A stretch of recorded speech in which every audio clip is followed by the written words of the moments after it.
ಕೈಪಡೆಯಲ್ಲಿ ಮತ್ತೆ ಸಿಎಂ ಬದಲಾವಣೆಯ ಸದ್ದು ಕೇಳಿಸ್ತಾ ಇದೆ. ಪರಂ ಮಾತಿಗೆ ಮಾಜಿ ಸಂಸದ ಡಿಕೆ ಸುರೇಶ್ ಕೌಂಟರ್ ಅನ್ನ ಕೊಟ್ಟಿರುವಂತದ್ದು.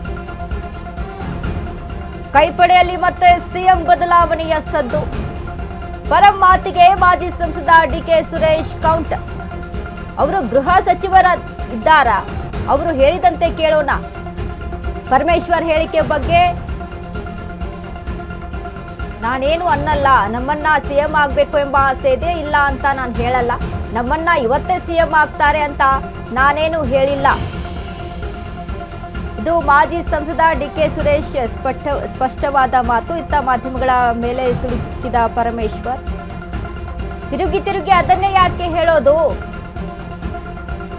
ನಿನ್ನೆ ಹೇಳಿದ್ದೇ ಮುಗಿತು, ನಾವು ತೀರ್ಮಾನ ಮಾಡಲ್ಲ, ನಮ್ಮ ಅನಿಸಿಕೆಯಂತೆ ಹೈಕಮಾಂಡ್ ನಿರ್ಧಾರ ಮಾಡಲ್ಲ. ಗೃಹ ಸಚಿವ ಪರಮೇಶ್ವರ್ ಫುಲ್ ಗರಂ ಆಗಿದ್ದಾರೆ.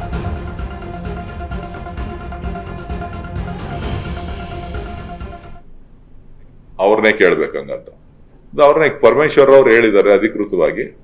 ಗೃಹ ಸಚಿವರು ಅವ್ರೇನ್ ಹೇಳ್ತಾರೆ ಹಂಗೆ ಕೇಳ್ಬೇಕಾಗುತ್ತೆ. ಅದ ಆಮೇಲೆ ಮಾತಾಡೋಣ, ಆಮೇಲೆ ಮಾತಾಡೋಣ. ಆಸೆ ಇಲ್ಲ ಅಂತ ನಾನು ಹೇಳಿಲ್ವಲ್ಲ ನಿಮ್ಗೆ. ಇವತ್ತೇ ಮಾಡ್ತೀವಿ, ಇವತ್ತೇ ಆಯ್ತಾರೆ ಅಂತ ಹೇಳಿದ್ನ. ಆಸೆ ಇದೆ ಅಂತ ಹೇಳಿದೀನಿ ಅಷ್ಟೇ. ಎಲ್ಲ ಟೈಮ್ ಇದೆ, ಮಾತಾಡೋಣ ಬಿಡ. ಅದು ಚುನಾವಣೆ ಆದ್ಮೇಲೆ ಮಾತಾಡೋಣ. ಅವ್ರನ್ನೇ ಕೇಳ್ಬೇಕಂಗಂತ ಅವ್ರನ್ನೇ ಪರಮೇಶ್ವರ್ ಅವ್ರು ಹೇಳಿದ್ದಾರೆ ಅಧಿಕೃತವಾಗಿ. ಗೃಹ ಸಚಿವರು ಅವ್ರೇನ್ ಹೇಳ್ತಾರೆ ಹಂಗೆ ಕೇಳ್ಬೇಕಾಗುತ್ತೆ. ಅದ ಆಮೇಲೆ ಮಾತಾಡೋಣ, ಆಮೇಲೆ ಮಾತಾಡೋಣ. ಆಸೆ ಇಲ್ಲ ಅಂತ ನಾನು ಹೇಳಿಲ್ವಲ್ಲ ನಿಮ್ಗೆ. ಇವತ್ತೇ ಮಾಡ್ತೀವಿ, ಇವತ್ತೇ ಆಯ್ತಾರೆ ಅಂತ ಹೇಳಿದ್ನ. ಆಸೆ ಇದೆ ಅಂತ ಹೇಳಿದೀನಿ ಅಷ್ಟೇ. ಎಲ್ಲ ಟೈಮ್ ಇದೆ, ಮಾತಾಡೋಣ ಬಿಡ. ಅದು ಚುನಾವಣೆ ಆದ್ಮೇಲೆ ಮಾತಾಡೋಣ. ಅವ್ರನ್ನೇ ಕೇಳ್ಬೇಕಂಗಂತ ಅವ್ರನ್ನೇ ಪರಮೇಶ್ವರ್ ಅವ್ರು ಹೇಳಿದ್ದಾರೆ ಅಧಿಕೃತವಾಗಿ. ಗೃಹ ಸಚಿವರು ಅವ್ರೇನ್ ಹೇಳ್ತಾರೆ ಹಂಗೆ ಕೇಳ್ಬೇಕಾಗುತ್ತೆ. ಅದ ಆಮೇಲೆ ಮಾತಾಡೋಣ. ಗೃಹ ಸಚಿವರಾದಂತಹ ಡಾಕ್ಟರ್ ಜಿ ಪರಮೇಶ್ವರ್ ಅವರು ಒಂದು ಮಾತನ್ನ ಹೇಳಿದ್ರು. ಯಾವುದೇ ಪಂಚರಾಜ್ಯ ಎಲೆಕ್ಷನ್ ಇರಲಿ ಅಥವಾ ಯಾವುದೇ ಬೈ ಎಲೆಕ್ಷನ್ ಇರಲಿ, ಇದು ಯಾವುದು ಸಂಬಂಧಪಡಲ್ಲ. ಸಿಎಂ ಸಿದ್ದರಾಮಯ್ಯ ಅವರೇ ಕಂಟಿನ್ಯೂ ಆಗ್ತಾರೆ ಸಿಎಂ ಆಗಿ, ಇಲ್ಲಿ ಬದಲಾವಣೆ ಅನ್ನೋದು ಆಗೋದಿಲ್ಲ ಅನ್ನುವಂಥ ಒಂದು ಸ್ಟೇಟ್ಮೆಂಟ್ ಅನ್ನ ಏನು ಕೊಟ್ಟಿದ್ರು, ಅದಕ್ಕೆ ಆ ವಿಚಾರಕ್ಕೆ ಸಂಬಂಧಪಟ್ಟಂತೆ ಡಿ ಕೆ ಸುರೇಶ್ ಹೇಳಿರುವಂಥದ್ದು, ನಮ್ಮನ್ನ ಸಿಎಂ ಆಗ್ತಾನೆ ಅಂತ ನಾನು ಸಹಿತ ಏನು ಹೇಳಲ್ಲ, ಹೇಳುವಂತ ಆಸೆ ಪಡುವಂಥದ್ದು ಎಲ್ಲರಲ್ಲೂ ಇರುತ್ತೆ. ಆದರೆ ಅವರು ಏನೋ ಒಂದು ಹೇಳ್ತಾರೆ, ಅದಕ್ಕೆ ಯಾರು ಪ್ರತಿಕ್ರಿಯೆ ಕೊಡೋದಕ್ಕೆ ಮುಂದಾಗೋದಿಲ್ಲ ಅನ್ನುವಂಥ ನಿಟ್ಟಿನಲ್ಲಿ ಮಾತನಾಡಿರುವಂಥದ್ದು. ನೋಡಿ, ಈಗಾಗಲೇ ಒಂದಿಷ್ಟು ಮುನ್ನೆಲೆಗೆ ಇದ್ದಂಥ ವಿಚಾರ ಅಂತ ಅಂದರೆ, ಯಾವಾಗ ಡಿ ಕೆ ಶಿವಕುಮಾರ್ ಅವರಿಗೆ ಸಿಎಂ ಪಟ್ಟಾಭಿಷೇಕ ಆಗುತ್ತೆ ಅನ್ನುವಂಥ ವಿಚಾರಕ್ಕೆ ಸಂಬಂಧಪಟ್ಟಂತೆ ಕೇಳಿ ಬರ್ತಾ ಇರುವಂಥ ಮಾತುಗಳೇನಿತ್ತು.